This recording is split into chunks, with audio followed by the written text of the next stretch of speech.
Pulang Nabi, kedinginan, Nabi bersabda, selimuti saya. Khadijah dengan tegas menjawab, sami'na wa ata'na. Saya dengar dan saya taati. Hikmah maulid pertama, ibu-ibu kalau mau mencintai Rasulullah, maka cintai Rasulullah dengan cara apa? Hilangkan sangka buruk kepada suami. Banyak rumah tangga yang berantakan, kenapa? Karena selalu sangka buruk sama suaminya. Telepon suaminya dari pagi sampai malam tidak ada jawaban. Sangka buruk, pasti ada cewek di sampingnya. Telepon suaminya tidak dijawab, sangka buruk, pasti dia lagi ngambek ini. Jangan, bersangka baiklah. Telepon suami tidak dijawab, sangka baik. Oh, mungkin HP-nya dilupa di jok mobil. Oh, mungkin suamiku lagi sholat duha. Oh, mungkin suamiku lagi menghadap sama bos. Maka berhentilah bersangka buruk, karena tidak ada sangka buruk yang baik. Tidak ada baiknya sangka buruk. Hikmah maulid, berhentilah sangka buruk kepada sesama manusia, terutama dalam rumah tangga. Sangka baik saja. Tiba-tiba ibu lagi di rumah ngaji, masuk SMS, Bu, saya lihat suami tak bonceng cewek. Maka kalau dia wanita muslimah yang baik, maka dia jawab, alhamdulillah, berarti suami saya dapat rezeki. Dia bilang lagi yang kirim, kok bisa? Karena suamiku tukang ojek, jadi pantas dia pantas. Tenang perasaan. Berhenti sangka buruk. Tidak ada baiknya sangka buruk. Berdoa pun tidak boleh sangka buruk kepada Allah. Saya kenapa 3 tahun ini berdoa, kok tidak dikabulkan doaku? Percaya bahwa apa yang Bapak minta tidak baik. Ya Allah, mudah-mudahan saya jadi pedagang yang sukses. Allah tahu kalau ibu jadi pedagang yang sukses, ibu sombong, tidak datang ke masjid, maka Allah senang. Biarlah ibu tetap miskin supaya datang ke masjid. Saya dulu daftar tentara. Tes fisik tidak lulus, Pak. Kenapa? Ceper. Tidak cukup tinggiku. Ya Allah, kenapa kok lahirkan saya dalam keadaan pendek? Aku tidak rugi jadi Tuhan kalau saya jadi tentara. Tidak lulus saya, Pak. Temanku lulus polisi. Sekarang dia reserse di Sulawesi Barat, pakai baret merah. Saya lulus jadi ustadz, pakai baret putih. Tapi alhamdulillah dengan baret putih yang saya pakai, mulai baret hitam sampai baret merah, kucaramaiku semua. Sangka baik, jangan sangka buruk. Saya 2013 ikut Pilwali Makassar. Dia bilang orang, kalah ki Ustaz? Tidak. Siapa bilang saya kalah? Cuma yang menang lebih banyak suaranya. Sangka baik. Saya tidak pernah sangka buruk. Alhamdulillah, dengan tidak terpilih di sana, saya bisa kemana-mana ceramah. Baru lagi saya pulang dari Jepang. Sebelumnya dari Amerika. Sebelumnya dari Itali. Tahu Itali? Tahu Itali? Tahu? Tahu? Ah? Tahu? Tahu Itali? Itu sampingnya. Coba luar biasa. Dengan begitu Allah kasih yang terbaik. Maka hikmah maulid ini, berhentilah sangka buruk, sangka baik kepada Allah, kepada sesama manusia, terutama dalam rumah tangga. Jangan ada sangka buruk. Ada sesuatu, bawa ke sangka baiknya. Kenapa suamiku ini 2 hari saya telepon-telepon tidak aktif HP-nya? Sangka baik. Oh, kasihan barangkali HP-nya dicuri orang. Tenang perasaan. Kenapa ini orang dari tadi saya hubung-hubungi tidak ada? Oh, sangka baik. Oh, mungkin dia sibuk. Insya Allah orang yang sangka baik tidak rusak hatinya. Hati yang bersih akan baik, dia punya hidup dunia akhirat. Sudah naik. Kemudian Nabi ada yang tanya, Ustadz, Nabi itu kan tidak tahu membaca, tidak tahu menulis. Apa dia bodoh? Tidak. Tidak tahu membaca, tidak tahu menulis, tidak identik dengan bodoh. Kenapa? Banyak orang dulu, Pak, termasuk nenekku, tidak tahu membaca, tidak tahu menulis, tapi jago berdagang. Coba. Banyak orang tidak tahu menulis, tidak tahu membaca, tapi nah hafal itu uang. Nah tahu. 10.000 ini, 20.000, dia tahu. Berarti tidak tahu membaca, tidak berarti bodoh. Rasulullah tidak tahu membaca, tidak tahu menulis. Apa hikmahnya? Untuk menghindari fitnah bahwa Quran itu karya dan tulisannya Muhammad. Mereka mau menuduh bahwa Quran itu karya Muhammad, Quran itu itilan Muhammad. Mereka tidak bisa lakukan tuduhan itu. Kenapa? Terbukti dalam sejarah Muhammad sallallahu alaihi wasallam tidak tahu membaca dan menulis. Tapi apa dia bodoh? Tidak. Mana buktinya? pada usia beliau 36 tahun, belum jadi nabi. Terjadi pertengkaran di Mekah. Apa judul pertengkarannya? Ka'bah dipugar. Di Ka'bah itu ada batu Hajar Aswad. Hajar Aswad ini diturunkan, selesai dipugar Ka'bah, mereka bertengkar. Kata Bani Adi, saya lebih berhak kasih naik ini batu Hajar Aswad. Kata Bani Auf, saya lebih berhak. 4 suku. Akhirnya 3 hari 3 malam tidak ada keputusan. Sampai hari ke-6 baru ada keputusan. Apa keputusannya? Begini, besok kita lihat siapa manusia pertama yang lewat di pintu masjid, itulah yang kita suruh untuk tunjuk siapa yang angkat ini batu. Setuju? Setuju. Akhirnya tunggu, ternyata besok siapa yang lewat di pintu itu? Dialah Muhammad yang digelari orang Makkah Al-Amin, yang terpercaya. Oh, langsung dia bilang orang Makkah, cocok nih. Dek nana salah. Iya na cocok nih. Ini orang jujur ini, tidak pernah salah-salah bicaranya ini. Baik, ya Muhammad, kami ini ceritakan, kami ini berhari-hari bertengkar, tidak sepakat untuk mengangkat baju Hajar Aswad ini. Menurutmu siapa yang lebih berhak? Nabi lalu membuka serbannya. Tahu serban? Tahu serban? Dia buka serbannya. Berapa sudutnya serban? 4 sudut. Lalu Nabi buka, hamparkan serbannya. Lalu semua kepala suku yang 4, tabe pegang sini, kabe pegang sini, tabe pegang sini, sama-sama kepala suku pegang 4 suku. Lalu Nabi bersabda, daripada sampean ribut, biar saya yang angkat ini batu, kasih masuk di serban. Lalu 1, 2, 3 angkat rame-rame. Selesai itu dari bilang Nabi, ayo tempel masing-masing, pegang semua tangannya, tempel. Selesai masalah, tidak ada masalah. Ini namanya menyelesaikan konflik dengan menguntungkan semua belah. Artinya apa? Rasulullah itu cerdas, buktinya bisa mengatasi konflik tanpa ada yang merasa tersinggung. Berarti kalau kita cinta sama Nabi pada malam ini, anak tak kasih sekolah tinggi-tinggi.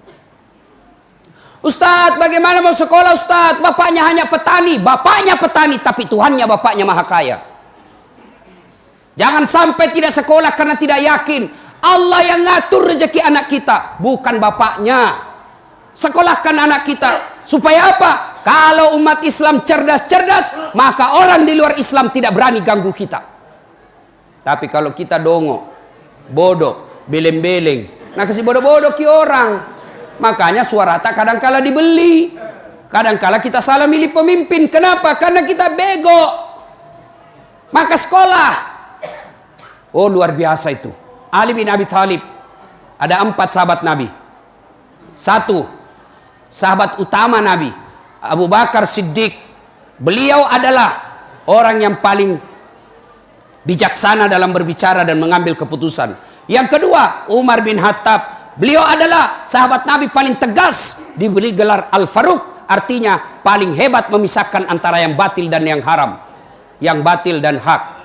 Kemudian yang ketiga, Utsman bin Affan, tokoh muda kaya tapi dermawan membantu. Dan kemudian yang keempat, Ali bin Abi Thalib, anak muda yang cerdas. Dengan ilmu kau bisa dapat harta, tapi dengan harta belum tentu kau dapat ilmu. Mana contohnya Ustadz? Ada orang di kampungku kaya. Diajarlah dia membaca, karena dia tidak tahu membaca. Diajarlah membaca sama cucunya. Nah, dikasih lihatlah gambar. Jai. P tambah P, pep. SO, so, pepso. DE, D. Apa bacanya? Odol.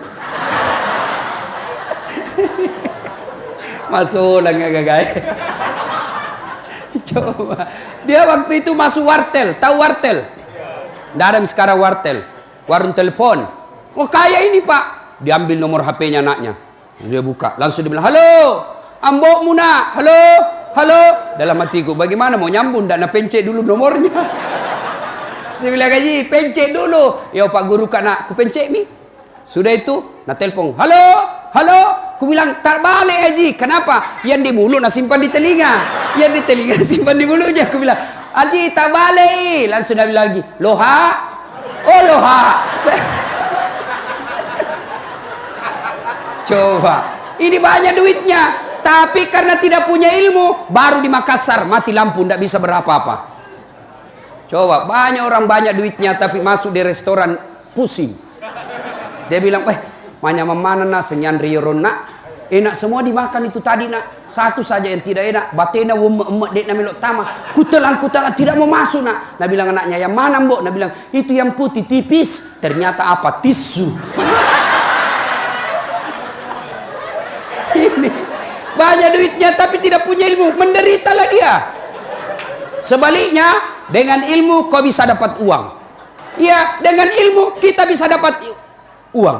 Dengan uang belum tentu dapat ilmu. Dan kelebihan lagi ilmu berkaitan dengan ibadah, hampir bisa dipastikan Bapak gagal dalam ibadah kalau tidak punya ilmu. Tidak tahu syarat sahnya puasa, tidak tahu syarat sahnya sholat, tidak tahu syarat sahnya ibadah yang lain, maka sholat ibadah yang kita lakukan pasti batal. Contoh ya, ada orang sholat, tidak ada ilmunya. Sholat takbir, aneh-aneh takbirnya. Dia begini, Allah. Begini. Takbirnya begini. Saya bilang, kada kak baik. Lain juga ilmu nak kuliah ini aja. Saya datangi, saya itu kelemahan saya. Kalau ada saya lihat aneh-aneh, saya tidak puas sebelum saya tanya. Saya tanya lah itu. Garo. Apa dia bilang, anu nak, saya tulis Allah. Ya kan ini coba lihat. Iya toh Allah. Oh iya tahu, masuk akal. Saya bilang, siapa ajar kita? Nah bilang, nenekku. Aku bilang, nenekmu Nabi. Coba. Ada lagi yang takbir begini, Allah. Dia kan begini. Saya tanya apa lagi itu? Nah bilang, satu Tuhan. Oh iya masuk akal. Mana dalilnya? Tidak ada. Bisa juga saya bilang, satu istri, tetap satu. Tidak boleh. Ada lagi orang sholat, ibadah, di sampingnya orang tua, dia kasih goyang jari-jarinya. Ini anak muda tidak mau kalah, nak kasih kencang. Saya tanya kenapa begitu? Karena ini sudah tua, sudah slow baby. Saya masih full charge. Anda boleh. Coba. Ibadah kita bisa berantakan kalau tidak punya ilmu. Dan kita beribadah dengan susah karena tidak punya ilmu. Ada pernah suatu ketika saya ceramah bahwa kalau Ramadan itu siang saja yang tidak boleh berhubungan istri, malam boleh. Selesai ceramah datang lah ini bapak-bapak. Ustaz, serius Ki? Maksudnya apa Pak? Kalau malam boleh? Boleh. Yang tidak boleh itu azan subuh sampai azan maghrib. Azan maghrib sampai azan subuh boleh. Serius? Iya, Nabi bilang. Masya Allah Ustaz, saya sudah 6 tahun biar malam tidak juga. Saya bilang, kadongok kok. Ya, kebelajar. Ya, hari Jumat, berapa banyak orang nanti di akhirat tidak punya pahala Jumat. Kenapa? Karena dia datang saat khatib sudah assalamualaikum. Dia bisa lakukan ini. Kenapa? Karena dia tidak punya ilmu. Dia datang sholat Jumat, paling terlambat datang, paling cepat pulang. Mau masuk, dia bilang, tunggu dulu, masih bisa habis 2 batang ini. Dia ketawa, saya serius ini. Ada perokok di sini? Ada? Ada? Berhentilah Pak. Bapak kalau tidak bisa nyumbang Palestina, sumbang dengan cara apa? Berhenti merokok. Apa hubungannya Ustadz? Itu rokok, pabrik rokok yang ada di Indonesia, semua pemilik sahamnya orang Yahudi. Tahu Yahudi? Itulah yang tembaki kasihan orang-orang Islam Palestina. Masih kecil, bayangkan Pak, saya pernah lihat tayangan medsos, anak-anak kecil di baris usia-usia belasan tahun dia geret lehernya. Tidak bisa melawan. Bayangkan, diperkosa mamanya di depannya, diperkosa saudara perempuannya di depannya. Untuk apa? Meruntuhkan mental orang Islam. Supaya apa? Mereka tidak berani dan malu menjadi orang Islam. Siapa yang lakukan itu? Yahudi. Dan apa bisnisnya Yahudi di Indonesia? Itu rokok. Berhenti merokok Pak. Kalau Bapak mau perang sama orang Yahudi, berhenti merokok. Bangkrut mereka kalau Bapak tidak merokok. Bayangkan berapa Bapak beli satu hari. Kali 1 bulan, kali 1 tahun. Dan 20% dari harga rokok yang Bapak beli langsung dikirim ke Israel untuk membantu peralatan senjata mereka.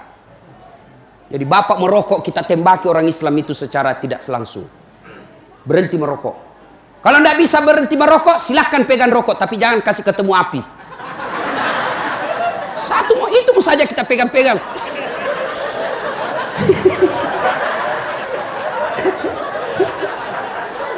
Ya toh ada rosid diet apa? Tidak ada bedanya. Cuma bedanya ada warnanya kalau dibakar. Yang tidak dibakar kan angin juga itu yang keluar. Kan sama, cuma ada warnanya kalau ada rokoknya. Ya sudah, kalau bapak tidak bisa merokok, berhenti ya begini saja. Ya kok ketawa, serius saya ini bos. Ya, kalau bapak cinta sama Nabi, berhentilah merokok. Sudah, tidak usah panjang cerita. Kalau bapak betul-betul cinta sama Nabi tahun ini, wujud konkretnya nyata, berhenti merokok. Tidak ada hadis yang menjelaskan Nabi merokok. Ada bapak pernah dengar Nabi menunggu sahabat yang datang sambil merokok 2 batang? Tidak ada. Saya juga biasa langsung ilfil kalau lihat ustadz ada merokok. Aduh, tidak masuk akal saya juga itu biasa. Jangan berhenti. Mohon maaf kalau ada di sini. Mohon maaf. Ini tujuannya dakwah. Kalau tidak bisa berhenti, bangun sholat tengah malam. Ya Allah, berikan saya kemampuan. Hindari kecanduan ini. Tanpa bimbinganmu, ya Allah, saya tidak bisa berhenti. Ya Allah, saya berhenti. Saya niatkan tabungan uangku. Saya mau pergi ke Baitullah bersama Ustaz Das'ad. Sini, daftar cepat sama saya. Ibu bapak, saudara-saudara sekalian. Sudah, berhentilah. Nah, selanjutnya. Usia Nabi makin uzur. 12 Rabiul Awal, hari Senin, tahun ke-11 Hijriah. Rasulullah Sallallahu Alaihi Wasallam sakit. Rohnya Nabi cabut naik ke atas, meninggalkan telapak kaki. Dingin betis beliau sampai ke paha, sampai ke perut, sampai ke dada, sampai ke kerongkongan. Ketika hari kebangkitan, dibangkitkan Nabi. Nabi manusia pertama yang dibangkitkan. Dia gosok matanya, begitu bangun berhadapan dengan Jibril. Lalu Nabi berkata, "Ya Jibril, hari apa ini?" Jibril menjawab, "Ini hari kebangkitan." Kalau ini hari kebangkitan, siapa dia cari Nabi? Apa beliau cari bapaknya yang tidak pernah dilihat? Apa beliau cari keluarganya, Hasan Husain cucunya yang tersayang? Tidak. Nabi mencari Jibril, kalau ini hari kebangkitan, aina ummati? Mana umatku? Mana umatku? Mana kasihan umatku? Masya Allah. Inilah cintanya Nabi kepada kita. Nah sekarang bagaimana cinta kita kepada Nabi? Ayo. Bagaimana cinta kita kepada Nabi? Nabi jelaskan, sepelit-pelit di antara kalian, dia dengar namaku disebut, dia tidak bersalawat kepada aku. Kita biasa dengar Nabi Muhammad salawat tidak ikhlas. Muhammad sallallahu. Apa artinya itu bos? Nabi Muhammad sallallahu. Panas saya cikali. Allahumma salli ala Sayyidina Muhammad wa ali Sayyidina Muhammad. Pak, bayangkan kecintaannya Nabi kepada umatnya. Ketika beliau dilempari di Taif. Datang malaikat menawarkan bantuan. Jibril berkata, "Tak lewat-lewat mana nih pak kampungnya? Keterlaluan mereka satu kampung ya Muhammad. Allah utus saya. Kau berdoa saja, saya timpakan mereka, saya hancurkan satu kampung." Mendengar ini, apa kira-kira jawaban Nabi? Misal nih, saya dilempar, dimaki, dilempar sampai jatuh gigiku. Datang Pak Kapadandim. Bagaimana Pak Ustaz? Tembak, hancurkan satu kampung. Tapi Nabi tidak. Apa jawaban Nabi?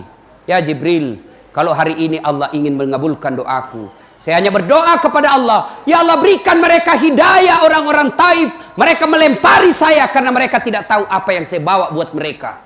Akhirnya Allah mengabulkan doanya. Sampai sekarang dari semua kampung yang pernah saya lalui, saya pernah datangi di Saudi, Taif, orangnya akhlaknya baik-baik. Nabi doakan mereka baik akhlaknya. Nah, itulah cintanya Nabi kepada kita. Nah, kita sekarang mana cinta sama Nabi? Tulis saja nama Nabi kita malas. Namanya Muhammad Jabbar, namanya Muhammad Faisal. Apa kita tulis Muhammad? Tidak, kita tulis saja M Faisal. Apa itu M? Makan. Apa itu M? Minum. Apa itu M? Mabuk. Tidak, tulis yang lengkap Muhammad Faisal. Jangan kau tulis-tulis ringkas itu nama Muhammad. Muhammad Faisal, M Faisal, atau biasa juga tulis Mu. Apa itu Mu? Marah Nabi itu kalau namanya dirusak-rusak begitu. Tulis yang lengkap Muhammad Faisal. Lebih Faisalnya kau ringkas Muhammad F.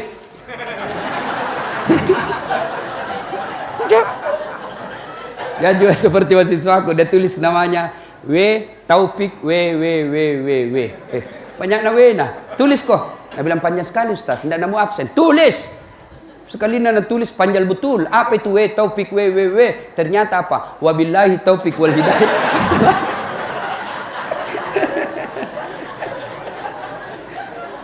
Cinta sama Nabi